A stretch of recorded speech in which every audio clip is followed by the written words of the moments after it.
sister moved in with us and kept waking up my baby at 4 a.m. When I set a curfew, she called me a bich, and then she stole my expensive diaper bag for her beach trip. I, 25F, live in a 3-bedroom apartment with my fiancé, 27M. We have a 6-month-old son. My younger sister Mia, fake name, 20F, recently started attending a university that's closer to where I live than both my parents' places. Because she needs to get to class early in the morning, my fiancé and I allowed her to move into our spare bedroom. She's been living with us since January.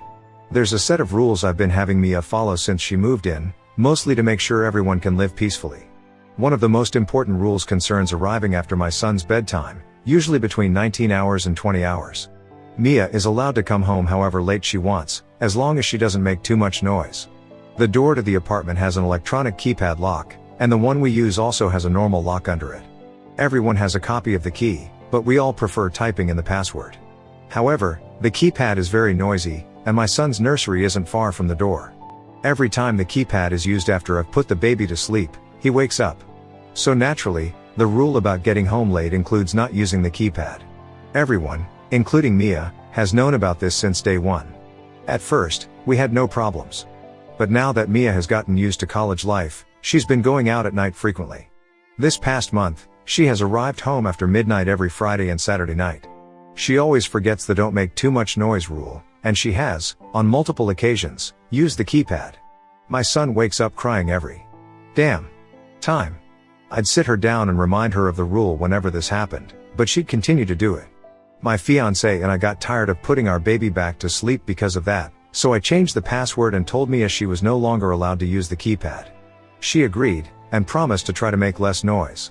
On Friday night this week, Mia went out with her friends. She came home very drunk at 4 a.m., and forgot that I'd changed the password. Not only did she use the keypad, she also got the password wrong so many times that she triggered an alarm. I was furious. Not only did my baby wake up crying, but I also got complaints from my neighbors. The next morning, I told Mia that I'm establishing a curfew. While living with me, she needs to be home by 20 hours. She won't be allowed to go out at night for the rest of the semester. Mia put up a fight, saying I have no right to ground her. Edit, I never use that word, like this, or dictate what she does with her free time, but I held my ground. I told her she'll be free to do as she pleases when she has her own place and raises her own family. While living with mine, she has to do as I say. She told our parents about this. Our mother and stepfather are both on my side, our father is on Mia's. He's saying I'm not her mother, and I have no right to treat her like a child. He also thinks it's unfair to do this to her over a drunken mistake. Ida? Comments where Op has replied, Oop clarifies, she is living here for free, but only for now. The deal is for her to start paying a small portion of rent once she gets a job. Commenter, what if she never gets a job or takes months? What if she gets a job but doesn't tell you because she prefers freeloading? Oop, if the latter happens, I will find out. She tells our mother everything, and my mom would tell me. I know my family. But honestly, I don't need her to pay me right now. My father still gives her some money for personal expenses, so I'm not spending too much on her. Commenter, I'm having genuine trouble how unlocking multiple locks and jangling keys into a door is quieter than a keypad, excluding the alarm, and also wouldn't wake the baby up. Oop, it's only one lock. It's not noiseless, but it's quiet enough that it doesn't wake the baby.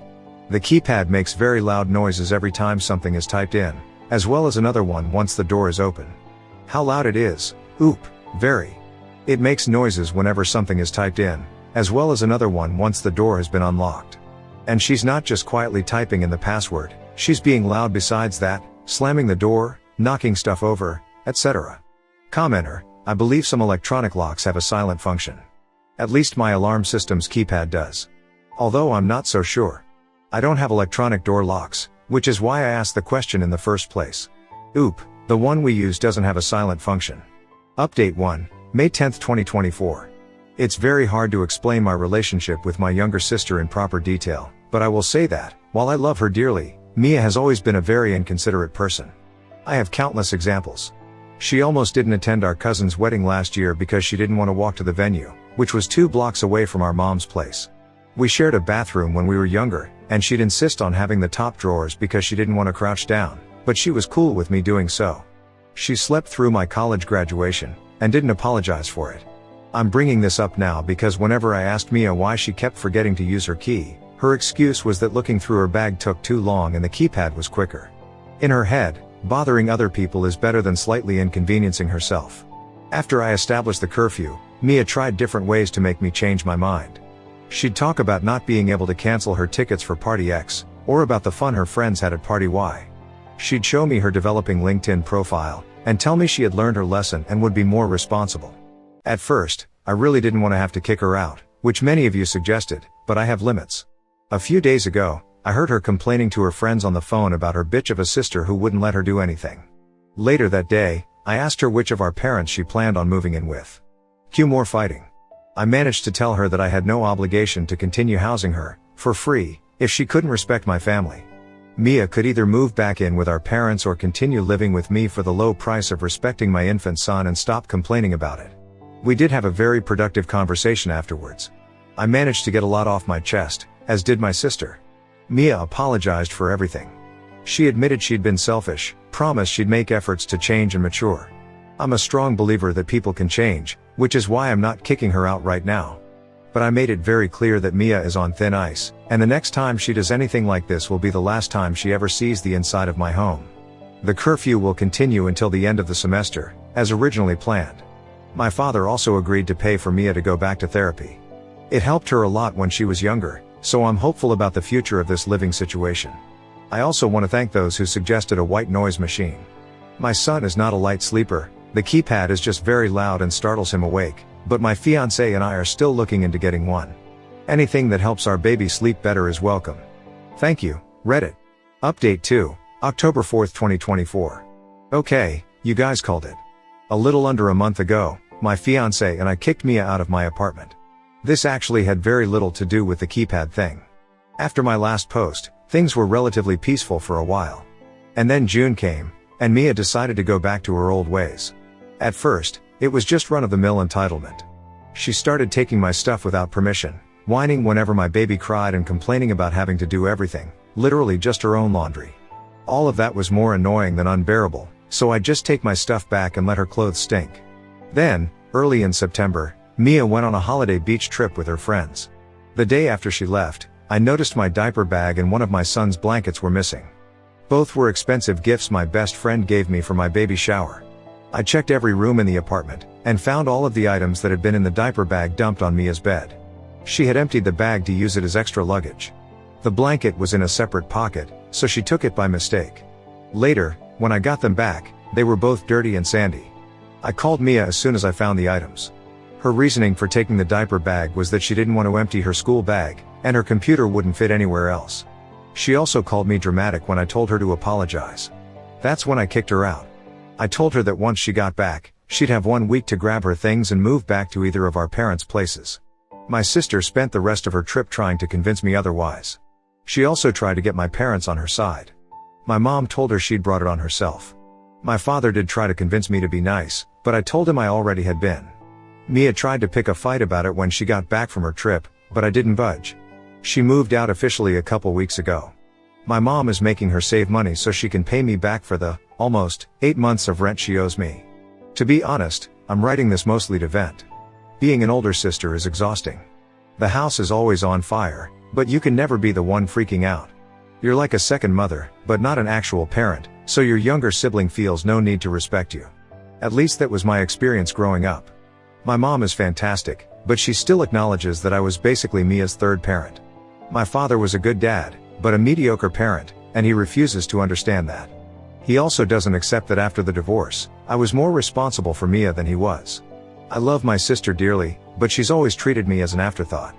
For a few years, she'd contact me almost exclusively when she needed a ride. I'd spend a shit ton of money on presents, she'd give me a $2 gift 2 months after my actual birthday. This happened 3 separate times, including this year. The list goes on. It always felt like I was the last thing on her mind. I'm not saying I was perfect, but I was always there for her. I will always love my sister, and I do believe she loves me too. But I also understand she's too selfish to realize she treats me poorly. I have to focus on my son, and I can't put up with Mia's immaturity right now. Do I regret letting her move in with me? No. Do I regret not kicking her out back in May? Also no. To be honest, I think I needed that. Knowing I tried has always helped me sleep at night. Plus, living with Mia wasn't all bad. Accompanying the Drake/Kendrick Lamar feud with her was pretty fun, at first, at least. My sister and I are on speaking terms. She was pissed at first, but got over it once she realized that literally no one was really taking her side. She's back to transitioning between our parents' places every week. I don't miss that lifestyle. Mia hates it, as it takes her longer to get to her classes every morning. She's apologized, but I'm not letting her move back in with me. My son's turning 1 in a couple of weeks. Mia is invited to his birthday party, but I'm not expecting her to show up. My fiancé and I are getting married in a little under a year, and she's invited to that too. I hope my sister can learn to be more considerate, and that we can improve our relationship someday. But I'm done being the only one putting in the effort. This will be my final post. Thank you, Reddit. Comments where Op has replied, on not regretting letting sis stay at first. Oop, I don't regret anything. I needed to accept I can't keep giving my sister these chances. And I don't think I could have truly achieved that without knowing I'd tried. Commenter, just be aware of her mood heading up to your wedding. She could show up happy and excited for you, she could show up and sulk, and she could be goaded by her friends or TikTok into showing up just to cause problems. Shredded inappropriate dress, bridal gown, interesting hairdo, who knows? Security exists for people like that, sadly. Oop, nah, these things take effort. At worst, she'll sulk through the whole wedding. I know for a fact no one would support her if she tried anything more drastic. Commenter, Dad sounds like he's still enabling the sister. Oop, my father's stance here doesn't have much to do with wanting to enable Mia. He's just always expected me to bend over backwards for others. That behavior has been improving lately, but there's still traces of it every now and then. Next story, boyfriend became obsessed with rock climbing, quit his career, and works at a sandwich shop. When I got pregnant he chose a competition over my ultrasound. My boyfriend is obsessed with climbing/bouldering. He plans almost his entire life around it. He's very good at it and has even become semi-sponsored. He gets discounted gear through the sponsorship, not money. We met through climbing about 4 years ago when we were both already in relationships and became friends. While I've known him, he has become more and more committed to the lifestyle. He sold his car to fund a climbing trip. He was halfway through an engineering degree and dropped out because it was getting in the way of competitions. His other real-life friends have all moved on in various ways, so most of his friends are just as obsessed with climbing as he is. He still had other hobbies and a stable income until we relocated. I work for the government, woo, and was offered a promotion if I moved out west. My boyfriend was thrilled and really supportive. We decided to take the risk, accept the position and move in together. The new position required a lot of changes. I'm on call most weekends, so my days of super competitive climbing are cut back. I get hair tested, so no more fun drug times. Some days I have to travel to different work sites, so I won't get home until after midnight. Overall, the job has been great though. It's laid back and fun and the benefits are phenomenal. I'm really happy I made the jump. However, my boyfriend has gone the total opposite. Back home he had a 40-hour week job with benefits. Out here, one of his climbing buddies got him a job at a sandwich shop working lunch shift. He explained it would be temporary while he searched for something better. 6 months later, he's still there with no interest in leaving. Why? Because it works great with his climbing schedule and all his coworkers climb. In his defense, he lives the absolute bare bones lifestyle. No car, no insurance, minimum possessions. He can get by on very little, which is financially responsible for his income, but he also has no savings. Any extra money goes towards climbing gear, granola and travel money, gas, flights, bus tickets, to attend competitions. Don't get me wrong, I'm still a competitive climber and do well at it, but I really just want to have fun and meet people. My boyfriend used to be pretty relaxed about it as well, but since the bar is so much higher out here, he's thrown himself into getting better. The other climbing bros love it and they all feed off one another. And let me just say, most of those guys suck. They are almost all single. One wears a wedding band with climbing inscribed on it, broke and shameless. Like musicians, but less cool. Last time I hung out there, one of the guys told me I should buy the drink since I make the big money. When he's not climbing with the dudes, he's watching the same climbing videos online, reading climbing forums, researching new gear or compulsively checking scores on climbing results. I feel like all we ever talk or do anymore is climbing related and I am getting so frustrated. I've talked about making plans to do other things but he won't commit because he's waiting to hear about climbing. No car means you're tied to the guy driving out. I even tried to plan a trip to NYC for his birthday, but he says he doesn't know if he can go until he figures out whether he has enough points to attend a world's level climbing competition in August.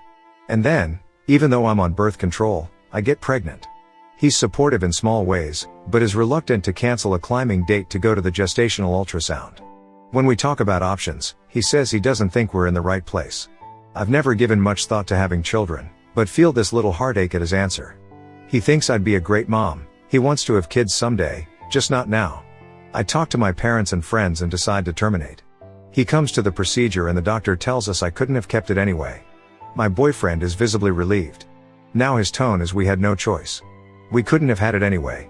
He's moved on, but I'm still pretty sad about it. Reddit, I want to talk to him about all of these feelings. We're really growing apart. While I still find him attractive, I don't want to have sex anymore. I'm afraid I'll become pregnant again, and since nothing in his situation is changing, he'll still choose climbing.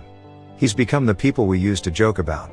The people who live in a van or a tent at the prime climbing spots and eat, sleep, breathe climbing. On one hand, I'm glad he's happy out here, but on the other, I've found myself having a harder time relating to him. It feels like something we used to have in common has become really divisive. My parents are furious as he spoke to them before we left about being committed to building a future together, and they don't understand why he's backsliding. For that matter, I don't either. I told him last month that I didn't want to hurt his feelings, but I thought his lifestyle was pretty disappointing. He said he would look for different work, but hasn't even tried. In the climbing mansion, an old house with 6 climbing dudes living in it, near us, a room is opening up. I'm seriously considering asking him to move out and live with his buddies. However, the other night he told me he was really happy with us and wanted to discuss the future. I'm so confused. I love him and want to support him, but his lack of ambition is such a huge turn-off. How can he even bring up the future when the only goals he has are all centered around some crazy sport that could easily end if he hurt himself? How do I talk to him about this without hitting below the belt? I want to do it soon because he asked one of my close friends about ring shopping. Good sweet lord, I don't want to get engaged right now. Help. Update, I didn't think people would care that much about an update, but I keep getting private messages asking what happened. I've gotten more messages than responses on my post. Apparently a lot of us have dated climbers. For the sake of ending the story, here's how things went after our post. Work had slowed down a lot, and while I was still putting in overtime here and there, I wasn't really traveling to work sites. We were spending more time together, and I felt like one night in particular was a good time to bring up the subject. The conversation went, okay. I told him I was frustrated that he keeps talking about finding a new job, but never follows through. I brought him 2 different work flyers that I thought would be right up his alley. One was for climbing up cellular reception towers, come on. Even I think that sounds intriguing, and the other was for an engineering assistant. He basically said that he knows there is no future at his current work, but it pays enough for him to get by and he's having fun. Well, I told him I understood, but I was thinking that maybe we should stop living together.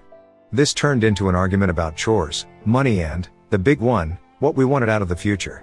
He reiterated that he wants kids, marriage, and that he loves me very much, but he doesn't want to do those things right now. I asked him what would happen if I got pregnant again, and he said that was very unlikely. When I told him I felt that he had made climbing his #1 priority, he balked and said I was exaggerating.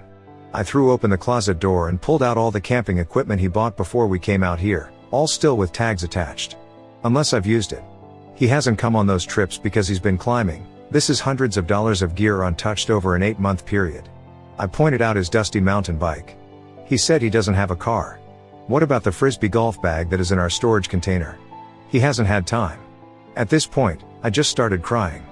These were all activities we used to really enjoy and do together. I just feel like an idiot. I tell him I understand where he's at in his life and I want him to be happy, but I'm going to start looking for another apartment. We have a little over a month left on our lease, so at the end we can part ways amicably. He looks completely devastated. All he says back is if that's what you want. I found an apartment and will be moving out in a week. Things have been cordial enough. We share a studio and he keeps the bed, while I sleep in the closet on a camping cot. Hey! It finally got some use.